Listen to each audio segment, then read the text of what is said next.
Sister Agnes traced the faded ink of a Gnostic gospel.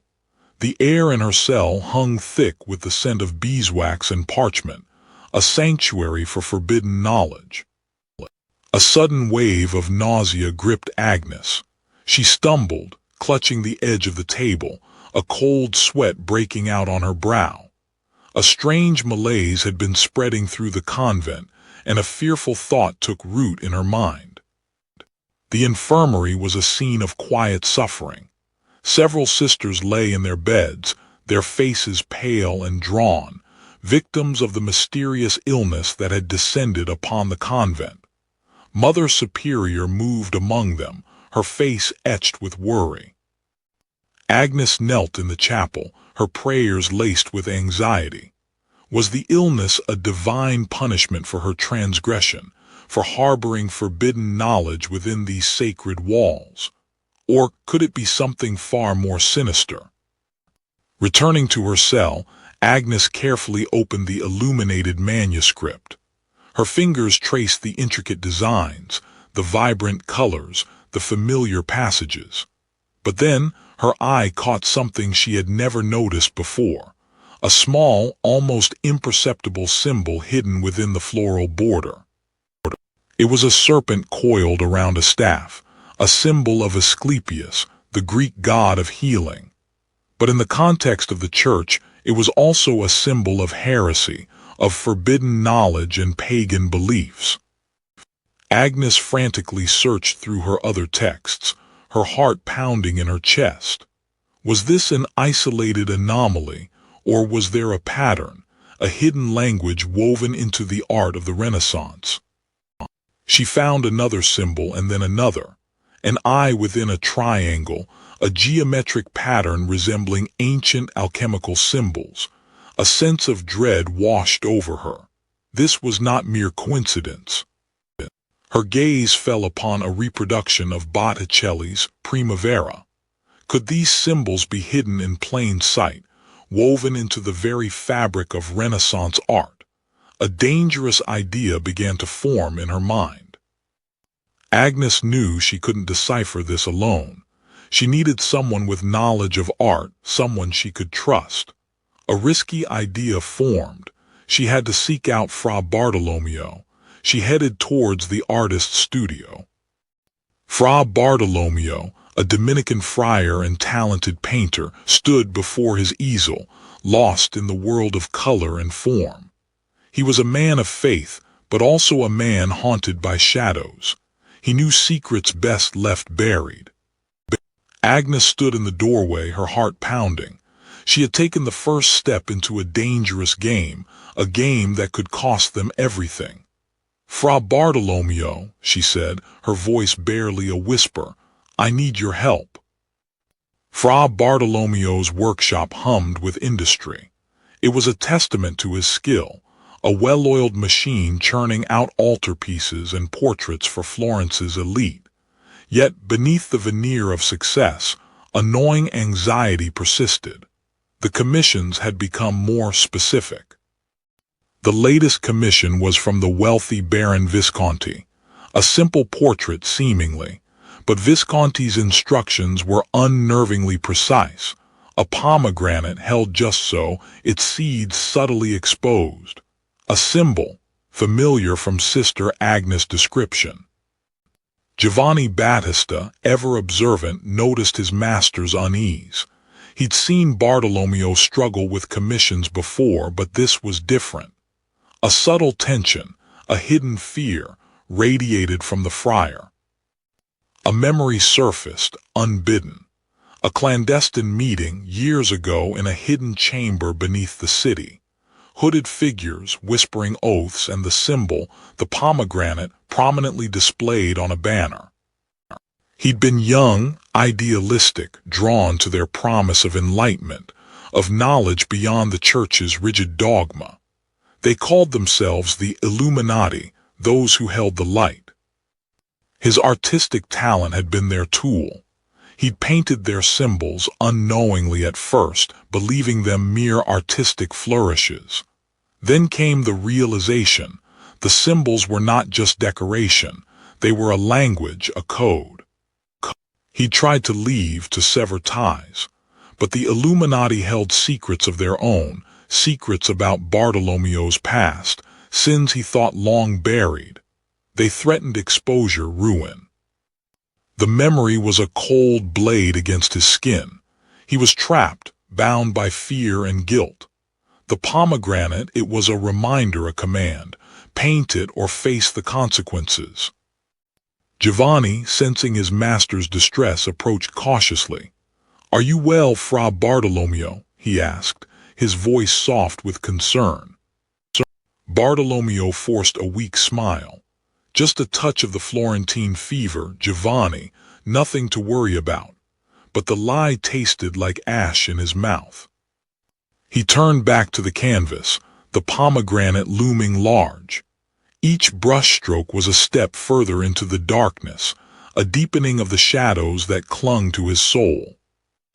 Miles away in the quiet solitude of her cell, Sister Agnes felt a tremor in the tapestry of fate. The pomegranate, its presence was growing, its influence spreading. The game, she knew, had truly begun. Lorenzo de' Medici, the uncrowned ruler of Florence, held court not with an iron fist, but with a velvet glove. His power was woven into the very fabric of the city, from the banking houses that financed empires to the workshops that birthed masterpieces. He understood that true power lay not merely in wealth and armies, but in controlling the narrative, shaping the minds of men. Rumors, like whispers on the wind, eventually reached the Palazzo Medici. Whispers of strange symbols, of hidden meanings embedded within the latest artistic creations. Lorenzo, a connoisseur of art and intrigue, found his curiosity piqued. He requested sketches, descriptions, anything that might shed light on these unsettling claims. He studied the artworks, seeking patterns, anomalies, anything that deviated from the accepted norms. Lorenz was not a man to dismiss whispers. He understood that even the smallest seed of dissent could blossom into a full-blown rebellion, and in a city as volatile as Florence, such rebellions could topple empires. His network of informants, a web of spies and secret agents, stretched throughout Florence, reaching into the darkest corners and the most opulent palaces. They were his eyes and ears, his instruments of control. He summoned his most trusted advisors, men who understood the delicate balance of power and the ruthless nature of Florentine politics. He tasked them with uncovering the truth behind the rumors, to determine the source and the meaning of these cryptic symbols. Lorenzo's reach extended even to the convents and monasteries, where his spies, disguised as humble servants or pious pilgrims, kept a watchful eye on the comings and goings of the religious orders. Sister Agnes was of particular interest. Fra Bartolomeo's workshop, a hive of artistic activity, was subtly infiltrated. Lorenzo's agents, posing as art patrons and admirers, scrutinized his paintings, searching for the telltale signs of heresy. Even Giovanni Battista, the young apprentice, was not immune to the watchful eyes of Lorenzo's spies. His growing unease about his master's peculiar instructions did not go unnoticed. Lorenzo, piecing together the fragments of information gathered by his agents, began to see a pattern emerging. The symbols appeared not randomly, but in specific locations, connected by a hidden network of influence. The information flowed back to the Palazzo Medici, a torrent of whispers and secrets, each piece adding to the growing understanding of the situation. The spies worked relentlessly, driven by loyalty and fear. Lorenzo leaned back in his chair, a subtle smile playing on his lips. He had a taste for intrigue, and this game of cat and mouse was proving to be most engaging. He knew enough to suspect a deeper game was at play, one that could threaten not only his power, but the very foundations of Florence. Giovanni Battista, meticulously applying a glaze to the Saint Sebastian painting, found his thoughts drifting. The peculiar arrangement of ivy leaves around the saint's legs, an unusual flourish, bothered him. He couldn't recall Fra Bartolomeo ever using such specific botanical symbolism before. He began to sketch the ivy leaves, meticulously copying their shape and arrangement. As he sketched, he realized that their placement wasn't random. They formed a subtle, almost imperceptible pattern, one that seemed to repeat itself across the canvas. Fra Bartolomeo watched Giovanni's intense study from across the workshop. He knew the apprentice was sharp, inquisitive, and increasingly observant. Bartolomeo felt a knot of anxiety tighten in his stomach. How much had Giovanni noticed? After Fra Bartolomeo left for Vespers, Giovanni's curiosity overwhelmed him. He knew it was wrong, but he couldn't resist the urge to search his master's desk. He hoped to find some clue, some explanation for the unusual symbols. He discovered a stack of loose sketches. Among them, a Madonna, seemingly identical to others Fra Bartolomeo had painted, but with subtly altered hand gestures. The fingers were arranged in an unusual pattern, one that felt deliberate. Beneath the sketches, he found a page filled with notes, a jumble of alchemical symbols and geometric shapes. It was written in Fra Bartolomeo's hand, but the content was unlike anything Giovanni had ever seen him study. It was esoteric. Suddenly, the door creaked open. Fra Bartolomeo stood in the doorway, his face obscured by shadow. Giovanni froze, caught red-handed, the forbidden notes clutched in his hand. "Giovanni," Fra Bartolomeo said, his voice low and dangerous. "What have you found?" Giovanni didn't answer, his heart pounding in his chest. He knew he had crossed a line. Fra Bartolomeo moved swiftly, snatching the notes from Giovanni's hand. He scanned the page, his face growing paler with each passing second. "You must not speak of this to anyone," he whispered, his voice trembling. "But master," Giovanni protested, "what does it all mean? Why are these symbols hidden in your paintings?" Fra Bartolomeo hesitated, his eyes darting around the workshop as if he feared being overheard. "I cannot tell you, Giovanni," Fra Bartolomeo whispered. "It is too dangerous. Some knowledge is best left buried." He paused, his gaze intense. "Promise me you will not pursue this further." Giovanni nodded, but his mind was already made up. He could not simply ignore what he had seen. The symbols, the notes, Fra Bartolomeo's fear. It was all too intriguing, too important. He would uncover the truth, no matter the cost. The Florentine dawn painted the sky in hues of rose and gold, but Sister Agnes remained unmoved by its beauty. Her mind raced with the symbol, a serpent coiled around a staff, now burning in her memory. It was time to confront Fra Bartolomeo. Fra Bartolomeo's workshop, usually a haven of artistic energy, felt oppressive. The weight of his secret commissions pressed down on him. He dabbed nervously at the canvas, trying to focus on the mundane details of his work. Agnes entered the workshop unannounced, the creak of the door announcing her presence. Bartolomeo startled, nearly dropping his brush. "Sister Agnes," Bartolomeo stammered, his voice barely a whisper. "What brings you here?" Agnes ignored his question, producing the leather-bound book and opening it to a marked page. "This symbol," she said, her voice low but firm. "Have you seen it before?" Bartolomeo's breath hitched. He recognized the serpent coiled around the staff. It was the same symbol he had been instructed to incorporate into several recent commissions. "Where did you find this?" he asked, his voice trembling. "That is not important," Agnes replied. What matters is that we understand its meaning. This is not merely an artistic flourish. It's a key, Bartolomeo, a key to knowledge the church seeks to bury. She looked around cautiously and closed the door. I was instructed to include it, Bartolomeo confessed, his voice barely above a whisper. Patrons, wealthy and influential, insisted on it. They provided sketches, claiming it was simply a family emblem. Agnes absorbed his words, piecing together the fragments of information. The serpent and staff, it is an ancient symbol of healing, of knowledge hidden from the masses. It represents the caduceus, a symbol associated with Hermes Trismegistus and the Gnostic mysteries. Bartolomeo shuddered. The mention of Gnostic mysteries sent a chill down his spine.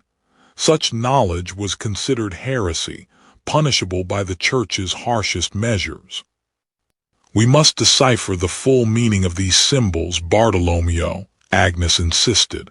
They are not merely decorative. They hold a message, a warning, perhaps even a prophecy. Bartolomeo hesitated, his conscience warring with his fear. But the intensity in Agnes's eyes, the weight of the knowledge she carried, convinced him. He nodded slowly. "I will help you," he said, sealing their dangerous pact in the heart of Renaissance Florence. The labyrinthine corridors of the convent held secrets beyond pious devotion. Sister Agnes sought not divine revelation through prayer, but through forbidden texts. She was searching for any mention of the Fraternitas Lucis, the Brotherhood of Light, a shadowy network rumored to safeguard ancient knowledge. Its existence was whispered among scholars daring enough to question the Church's dominion over knowledge. Fra Bartolomeo, wrestling with his conscience, translated Agnes's request into visual terms. He'd heard tales of the Fraternitas, snippets of conversations overheard in clandestine meetings, coded messages passed between patrons of the arts. The more he considered, the more convinced he became of their reality and the danger they represented to him. Giovanni Battista, ever observant, noticed the change in his master. The furtive glances, the hushed tones, the late-night sketching. Something was clearly amiss. His loyalty to Bartolomeo was unwavering, but his curiosity pushed him to investigate further. Agnes, recalling fragments from ancient texts, knew the roots of the Fraternitas stretched back to pre-Christian mystery cults. The Eleusinian mysteries, the Mithraic rituals, all suppressed by the rising tide of Christianity. These cults held secrets of nature, the cosmos, and the human soul that the Church deemed heretical. Bartolomeo, using a coded message he had learned years ago from a mysterious benefactor, sent a plea to the Fraternitas, requesting a meeting. The risk was immense. Discovery would mean excommunication, imprisonment, or worse.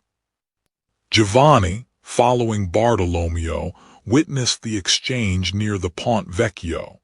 He couldn't discern the figure's identity, but the act of secrecy confirmed his suspicions. His master was involved in something dangerous. Lorenzo, through his vast network of informants, received whispers of unusual activity surrounding Fra Bartolomeo and Sister Agnes.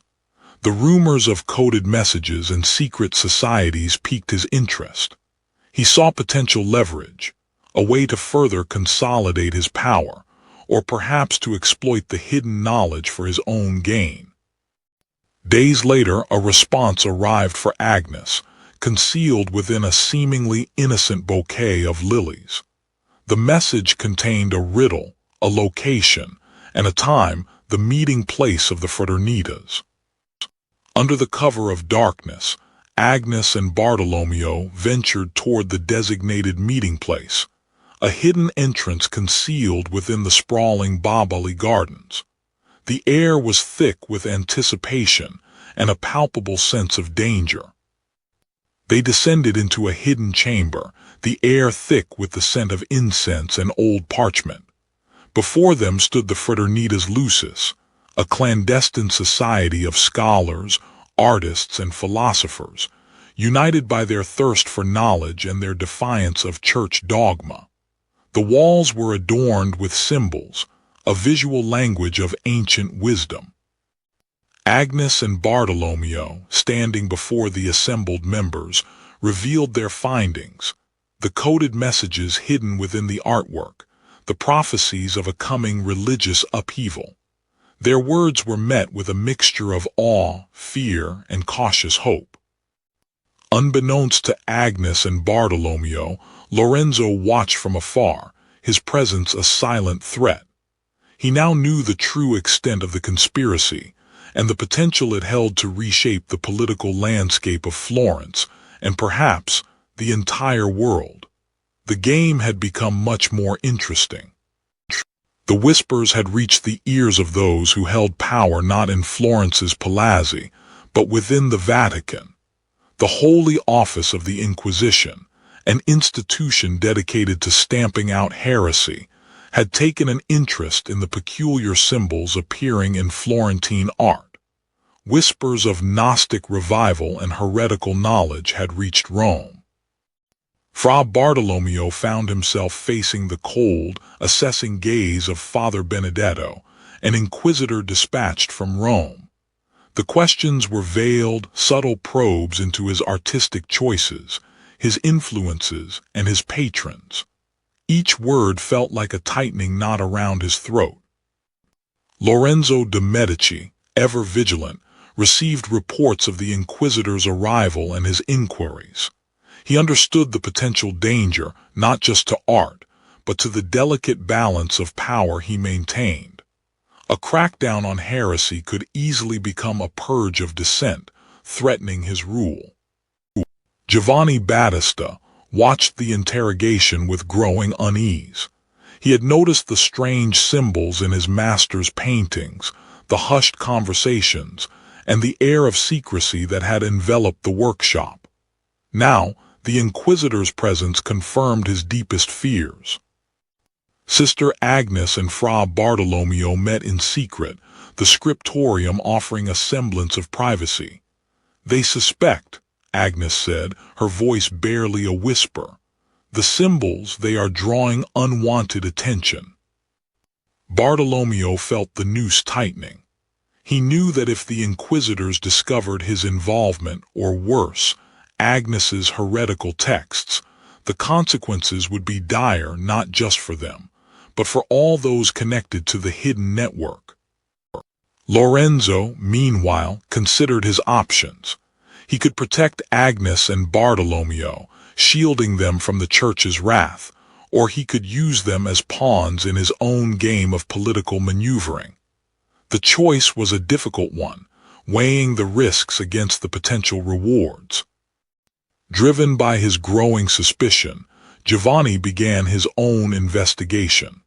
Under the cover of darkness, he carefully copied one of the symbols, determined to uncover its meaning and understand the secrets his master was hiding. The inquisitors, growing impatient with veiled questioning, began to take more direct action. Suspected heretics were rounded up, imprisoned, and subjected to interrogation, often accompanied by torture. Fear gripped the city. Realizing the danger had escalated, Sister Agnes began to destroy any evidence that could link her to the heretical texts or the symbols. The knowledge she had so carefully preserved was now a deadly liability. Fra Bartolomeo, consumed by fear, began to erase the symbols from his commissioned works. He painted over them, concealing them beneath layers of religious iconography, hoping to escape the inquisitor's notice. From his palazzo, Lorenzo watched the city, a storm brewing beneath the surface of its Renaissance splendor. He knew that the church's suspicion, once unleashed, was a force difficult to control. The game had begun, and the stakes were higher than ever. The connections were undeniable. Giovanni meticulously linked the serpent motif from the Annunciation to the stylized pomegranate in the Madonna and Child. Each symbol, seemingly innocuous on its own, formed a disturbing pattern. He felt a knot of unease tighten in his stomach. His master was deliberately embedding something. But what? The weight of his secrets pressed down on Fra Bartolomeo. Sleep offered little respite, only fleeting moments of oblivion before the guilt and fear returned. He dreamt of shadowed figures and accusing eyes, a constant reminder of the precarious path he walked. "Master," Giovanni began, his voice trembling slightly, I don't understand. These symbols, they appear in your paintings. What do they mean?" Bartolomeo's breath caught in his throat. He had hoped foolishly that his secret would remain buried.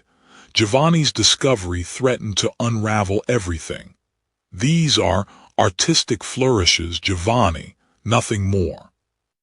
"That's not true, Master. They're deliberate, connected. You know more than you're saying. Please, I trust you. Tell me the truth." The dam within Bartolomeo broke. Years of suppressed guilt and fear poured out in a torrent of confession. He spoke of the mysterious patrons, the cryptic instructions, the gnawing fear of heresy, his voice barely a whisper. Agnes felt a disquieting premonition. The pieces of the puzzle were falling into place, but the emerging picture was far more dangerous than she had imagined. The symbols weren't just a preservation of knowledge, they were a call to action. Fear is a powerful motivator. One member of the clandestine network, desperate to save their own skin, had betrayed Agnes and Bartolomeo to the Holy Office. The letter contained enough information to condemn them both. Lorenzo received word of the impending Inquisition raid. He saw an opportunity. The chaos would serve as a distraction, allowing him to further consolidate his power, while quietly acquiring any interesting artifacts the Inquisitors might uncover. The pounding on the door echoed through the convent, a death knell for Agnes's sanctuary. The Inquisitors had arrived. Giovanni could only watch, his heart pounding in his chest, as the Inquisitors seized Bartolomeo. His master's secret and his own burgeoning knowledge had led them to this terrifying moment. As Agnes was led away, she locked eyes with Giovanni. In that brief, silent exchange, she passed on a burden, a hope, and a desperate plea: protect the knowledge. The future, she knew, depended on it. Lorenzo de' Medici understood power was a game of chess, not checkers. The rumors swirling around the paintings, the whispers of heresy, were pieces to be moved. Knowledge, even dangerous knowledge, was a tool, and Lorenzo intended to wield it. He saw an opportunity not to suppress, but to control. Agnes felt the tightening noose of suspicion. Lorenzo's interest was not benign curiosity. She knew they were running out of time. The text spoke of a gathering storm, a religious upheaval that would shatter the foundations of the church, and she feared its arrival was imminent. Bartolomeo's conscience warred with his fear. The weight of his complicity, the subtle inclusion of forbidden symbols in his art, threatened to crush him. He could sense the eyes of the Inquisition closing in, the whispers growing louder. The safety he once found in his art had become a prison of his own making. Giovanni, though young, possessed a keen intellect and a growing sense of unease. He pieced together fragments of conversations, the secretive meetings, the coded symbols. He knew Bartolomeo and Sister Agnes were involved in something dangerous, something that challenged the very foundations of Florence's power. Lorenzo addressed his inner circle, his voice low and measured. "The whispers of heresy are becoming a roar. We must control the narrative, understand the extent of this knowledge. Use any means necessary, but discreetly. Florence must appear untouched by these rumors." We can no longer trust anyone, Agnes stated, her voice barely a whisper. Lorenzo seeks to control this knowledge, to weaponize it. We must decide.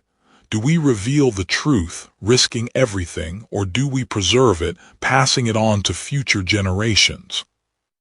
Bartolomeo, his voice trembling, expressed his fear.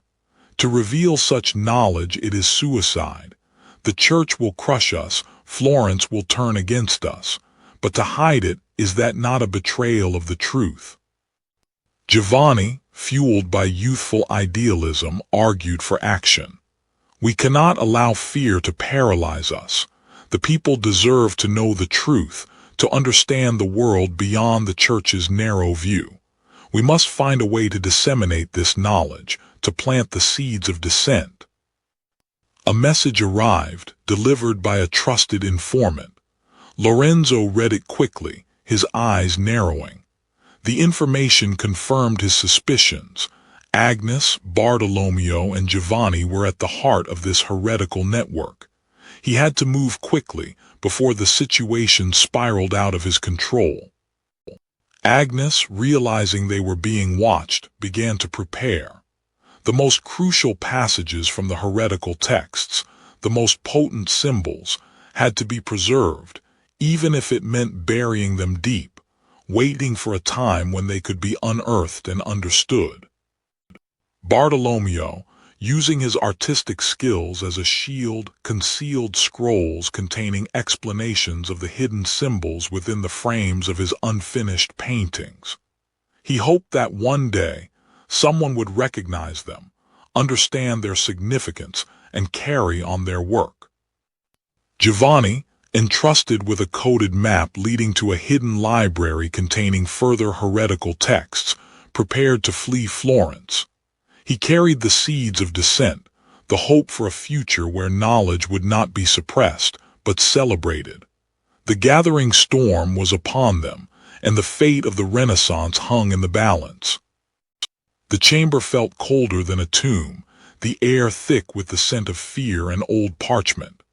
Agnes faced the inquisitors, her small frame radiating a defiance that belied her fear. The leather-bound book, Heretical Knowledge, lay open on a table, a silent testament to the forbidden wisdom they sought to suppress. Bartolomeo felt the weight of his sins pressing down on him. He, a friar, complicit in heresy. Yet he could not betray Agnes, not after seeing the truth in the symbols, the knowledge that the church sought to bury. He stood before the inquisitors, his rosary a shield and a testament to his conflicting loyalties. Giovanni's hands moved swiftly, mixing pigments, preparing the canvas. He understood the urgency, the need to preserve the knowledge before it was lost. The symbols, once mysterious, now burned in his mind, ready to be transcribed onto a new surface, a new hope for the future. Lorenzo watched the drama unfold, a puppet master pulling the strings. The chaos, the fear, it all served his purpose. He cared little for heresy, only for power, for the stability of Florence. And if a little controlled chaos helped maintain that stability, then so be it. Bartolomeo painted with a feverish intensity, his brushstrokes guided by fear and a desperate hope. The symbols flowed from his hand, weaving themselves into the fabric of the painting, hidden in plain sight, a message for future generations. The canvas became a time capsule, a repository of forbidden knowledge. Agnes whispered the words, ancient and powerful, infusing the painting with the spirit of defiance, the essence of forbidden knowledge. She saw the future in those symbols, a future where the truth would be revealed, where the seeds of dissent would blossom. Giovanni led the way, his knowledge of the city's hidden passages their only hope. He had chosen his side, the side of truth, of knowledge, of a future free from the suffocating grip of dogma. He would help them escape, would help them sow the seeds of the Reformation. Florence receded into the distance, a city lost, a life left behind. Agnes felt a pang of sorrow but also a surge of hope. They were leaving, but they were not defeated. They carried the knowledge with them, the seeds of a new era. Bartolomeo stood on the hilltop, the weight of his past crushing him. He had betrayed his vows, his church, but he had also found a new purpose. He would dedicate his art to the truth, subtly embedding the symbols in his works, a silent act of defiance. Giovanni sketched, capturing the beauty of the Tuscan landscape, but his mind was filled with the symbols, the knowledge he had gained. He would carry the torch, would ensure that the seeds of dissent continued to be sown, that the truth would eventually prevail. Years passed. Bartolomeo continued to paint, his works adorning churches and chapels throughout Italy. But within each painting, hidden in plain sight, were the symbols, the seeds of knowledge waiting to be discovered, a testament to his silent rebellion. Centuries later, the painting hangs in a museum, a seemingly ordinary work of art. But within its brushstrokes lie secrets, waiting to be rediscovered, waiting to ignite a new spark of understanding, waiting to bloom into the light of a more enlightened age. The seeds had been sown, and the future was waiting to be reaped.